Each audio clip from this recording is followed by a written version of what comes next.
Humans. Filthy humans.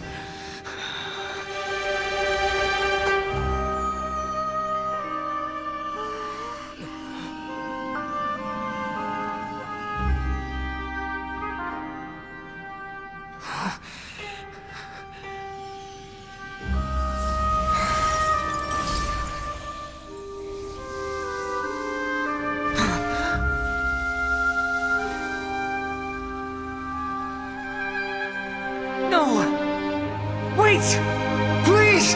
Anything but the Gnosis!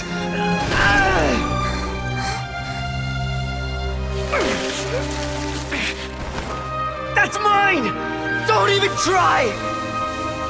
I'll never go back!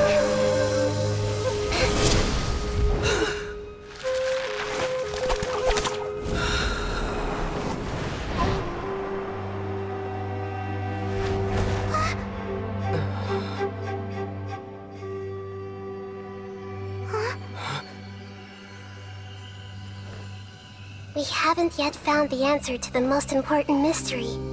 Irminsul is still waiting to be saved.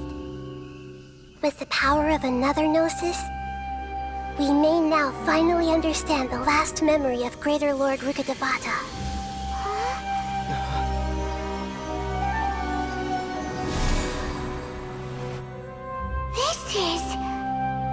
That's right. This is the last memory of my predecessor. Is this the place you were talking about? The base of Irminsul?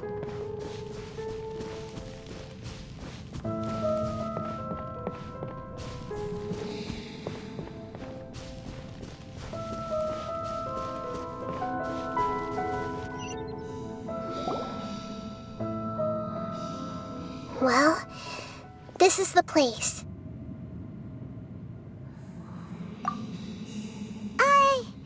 We're here to find Greater Lord Rukkhadevata, right?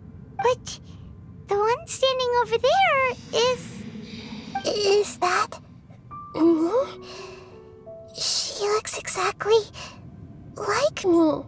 Are you Greater Lord Rukkhadevata? Yes, that's me. Are you surprised by my appearance? Irminsul and the surrounding lands have been reproduced here as they were years ago. But this is just a realm of consciousness. We are manifestations of the same nature. Hence why we would appear exactly the same. We're of the same nature. Why? Because you are me, and I am you. You are me in the new samsara. The new samsara? As Greater Lord Rukkhadevata, I'm the avatar of Irminsul, and you are the purest branch snapped from Irminsul. Imagine it this way. Even if a tree dies, its branches will eventually take root and grow, continuing the tree's life in another form. I'm merely the remaining consciousness of Greater Lord Rukkhadevata. The real me has presumably died a long time ago.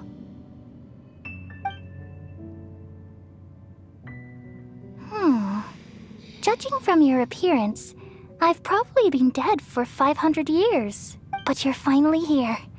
My new self in the samsara.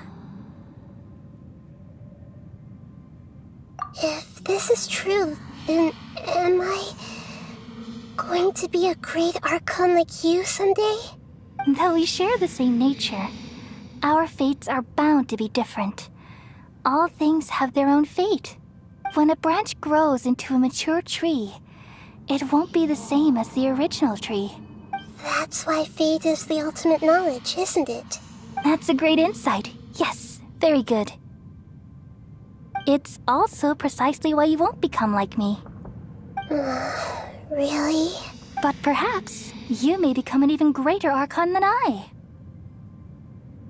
I already see a determination in you that I didn't possess in my time.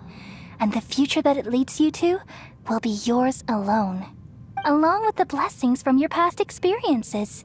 Don't worry. The growth of wisdom is like that of a plant. You only need to wait quietly for the flower to bloom. Come to think of it, the sages never had the faintest inkling of the meaning of wisdom. Thank you. Nothing makes me happier than discovering that the Archon I always admired was in fact myself in another fate. It's so nice to speak with you, Greater Lord Rukkhadevata. I've always wanted to meet you. The feeling is mutual. From the moment I snapped the branch off Irminsul and created you, I've also looked forward to talking with you. Could you tell me why you wanted to create me? And what exactly happened when you died? Ah, I see. You're here seeking answers, right? Everything that day, even the sky itself, changed into a color like this. At that time, the seven were all summoned to the nation of Conria. Except for me. I had a more important task to attend to. I had to protect Irminsul. The disaster occurred together with the pollution of forbidden knowledge. At that very moment, with my consciousness connected to Irminsul, I sensed something was wrong. The pain started to torment my mind. By the time I reached Irminsul, it was already displaying signs of corruption. Had I not repelled the pollution of forbidden knowledge with King Deshret thousands of years ago, I might have felt even more hopeless and lost. So what exactly is forbidden knowledge? It's a kind of knowledge that doesn't belong to this world, and a form of truth that can't be understood. It came from the very bottom of the abyss. Even I could never understand it. The world is constantly rejecting it, leading to all kinds of bad phenomena. If we allow forbidden knowledge to pollute Irminsul, I'm afraid the entirety of Teyvat could fall apart.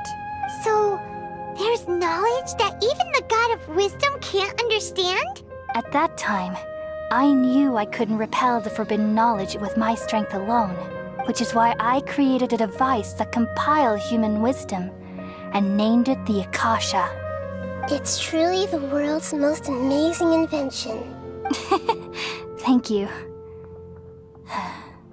For a long time, I thought dreams were the fruit of human wisdom. Though it was selfish to do so, I borrowed people's dreams using the Akasha. Then I compiled their wisdom and all of my own power. Well, did it work? Thanks to the wisdom of the people of Sumeru, almost all the forbidden knowledge was cleared from Irminsul. But things didn't go as smoothly as I thought. I had a terrible headache, which gave me an uneasy feeling. And then I remembered that my consciousness was also connected with Irminsul. It brought me knowledge and wisdom, but vile corruption as well. From the very beginning, my existence had been polluted by the forbidden knowledge. Oh no. How could that happen? I've experienced that pain in your consciousness. It must have been a horrible experience. Yes, but my feelings weren't important. The important thing was that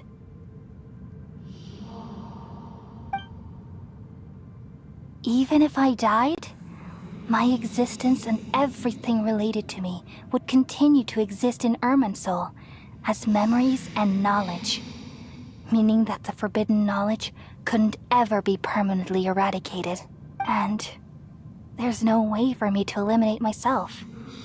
It would be a sort of paradox. So, I took the purest branch of Irminsul as my incarnation in the next samsara, and left a trail of clues, all in hopes that you would come here and remove me and my pollution from Irminsul forever. Wait, no, I can't.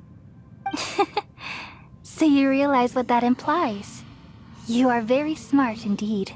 Irminsul has all the knowledge and memories of this world. And as you've realized just now, removing me from Irminsul means I essentially will never have existed in this world. But this is the only way to save Irminsul. People love you so much, and And they've missed you so much over the past 500 years. I am exactly the same. So how can we just forget you like this? Is there really no other way? There must be something else I can do. You're the god of wisdom, Booer.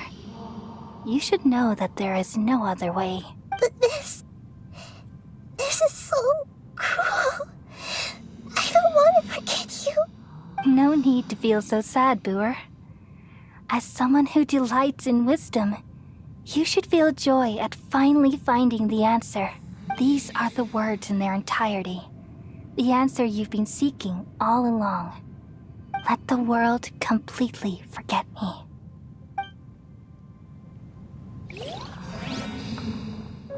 We all nestle under the great tree of wisdom, peering out to perceive the world. From the earth and from the rain, we perceive its wonders until we become a white bird to perch atop a branch and finally snap off the most important leaf. Once upon a time, I alone dreamed in this world. In my dreams, everybody would also dream after they fell asleep. Wild and wonderful thoughts would emerge from their minds. Some tumbled to the ground, and others floated to the sky, connecting all things in the world into one dazzling net. Among a plethora of worlds were numerous smaller worlds, all of fate, finding within the tapestry their brilliant glow. I gradually understood that these indescribable and constantly changing things are the most profound things in the world. Only they can completely repel the madness. Only dreams can awaken consciousness from the deepest darkness.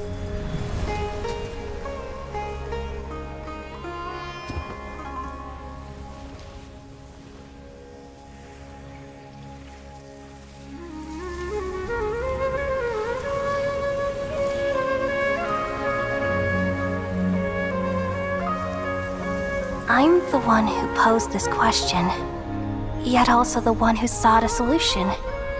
Saving the world with the dreams of the people used to be my answer.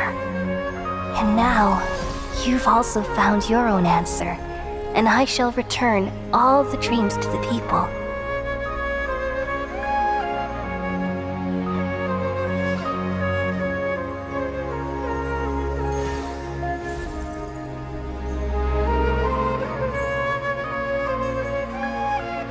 Goodbye, people of Sumeru. May you be blessed tonight with the sweetest of dreams.